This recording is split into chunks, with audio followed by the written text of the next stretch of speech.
ఆచి chicken masala. RTC JAC నెల 22 నుంచి సమ్మెకు దిగుతున్నట్లు ప్రకటించిన ఇప్పటి వరకు ప్రభుత్వం స్పందించకపోవడంతో కార్మికులు ఆగ్రహం వ్యక్తం చేస్తున్నారు. విలీనం, యూనియన్ల పునరుద్ధరణ మినహా మిగతా డిమాండ్ల సానుకూలంగా ఉన్నట్లు రవాణా శాఖ మంత్రి పొన్నం తెలిపారు.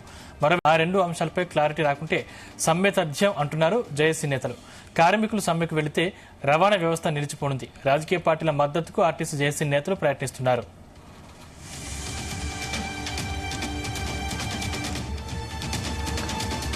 ఇదే అంశానికి సంబంధించిన మరిన్ని డీటెయిల్స్ మా ప్రతినిధి వంశీ అందిస్తారు. వంశీ, మొత్తం మీద మనం చూస్తా ఉన్నాము, ఆర్టీసీ సమ్మెకు సిద్ధమవుతున్నటువంటి సందర్భం మనకు చాలా స్పష్టంగా కనిపిస్తా ఉంది.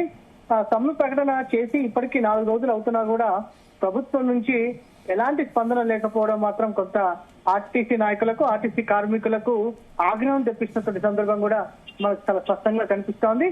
ప్రధానంగా ఆర్టీసీకి సంబంధించి ప్రభుత్వం స్పందించకపోవడంతో రాజకీయ మద్దతు కూడగొట్టేందుకు అటు పెద్ద ఎత్తున ఆర్టీసీ జేఏసీ సిద్ధమవుతున్నటువంటి సందర్భం మనకు కనిపిస్తా ఉంది.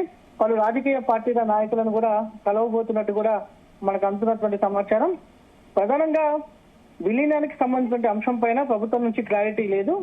మిగతా అంశాలన్నీ కూడా పరిష్కారం చేస్తాము, కానీ విలీనానికి సంబంధించినటువంటి అంశం పైన కూడా క్లారిటీ ఇవ్వలేమంటూ కూడా ప్రభుత్వం తేల్చి చెప్పడంతో, మంత్రి పొన్నం ప్రభాకర్ తేల్చి చెప్పడంతో కూడా కొంత ఆందోళనకర పరిస్థితులు ఏర్పడినటువంటి సందర్భం కూడా మనకు కనిపిస్తా ఉంది.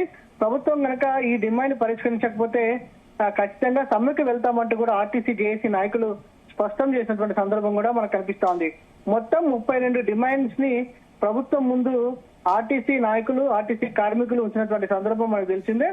కానీ ప్రభుత్వం అటు విలీనానికి సంబంధించి ఒక స్పష్టత ఇవ్వకపోవడం, ఆర్టీసీ యాజమాన్యంతో జరిగినటువంటి చర్చలలో కూడా విఫలం కావడంతో కూడా సమ్మెకు సిద్ధమైనటువంటి పరిస్థితి కూడా మనకు తెలిసిందే.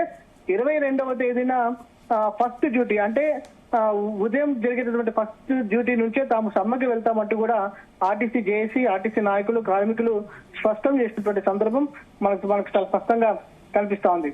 మరోపక్క ప్రభుత్వం అటు ఏదైతే మంత్రి పొన్నం ప్రభాకర్ వ్యవహార తీరు పైన కూడా ఆర్టీసీ కార్మికులు ఆగ్రహం వ్యక్తం చేస్తున్నారు. ప్రధానంగా ప్రభుత్వం ఎక్కడైనా సరే కార్మికులు సమ్మెకి వెళ్తున్నటువంటి నేపథ్యంలో అటు ఏదైతే చర్చలకు రావాలని ప్రభుత్వం ఆహ్వానిస్తుంది.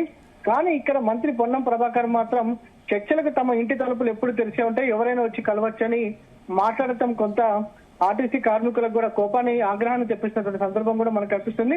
ప్రభుత్వం అధికారికంగా చర్చలకు పిలవకుండా తమను ఇంటికి రావాలి అని పొన్నం ప్రభాకర్ మాట్లాడడం సరైనది కాదంటూ కూడా ఆర్టీసీ జేఏసీ నాయకులు చెప్తున్నటువంటి సందర్భం కూడా మనకు కనిపిస్తా ఉంది. ప్రభుత్వం ఇప్పటికైనా ఆర్టీసీ కార్మికులను చర్చలకు పిలవాలని కూడా డిమాండ్ చేస్తున్న సందర్భం మనకు కనిపిస్తా ఉంది.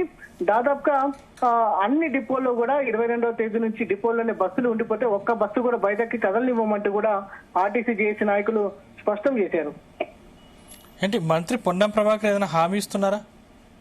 ఇప్పటి వరకు కూడా మంత్రి పొన్నం ప్రభాకర్ ఈ అంశం పైన స్పందించలేదు. కేవలం ఆయన ఆర్టీసీ కార్మికులు ఎవరైనా సరే తమ ఇంటికి రావచ్చు, తనతో చర్చలు జరపవచ్చు అని చెప్పారు. కానీ అధికారికంగా అటు ఏదైతే సమాచారం ఇచ్చినటువంటి పరిస్థితులు అయితే లేవు. విలీనం తప్పితే మిగతా అన్ని డిమాండ్స్ కూడా పరిష్కరించడానికి తాము సిద్ధంగా ఉన్నామంటూ కూడా ఆయన చేసినటువంటి వ్యాఖ్యలు కూడా మనకు చాలా స్పష్టంగా కనిపిస్తున్నాయి.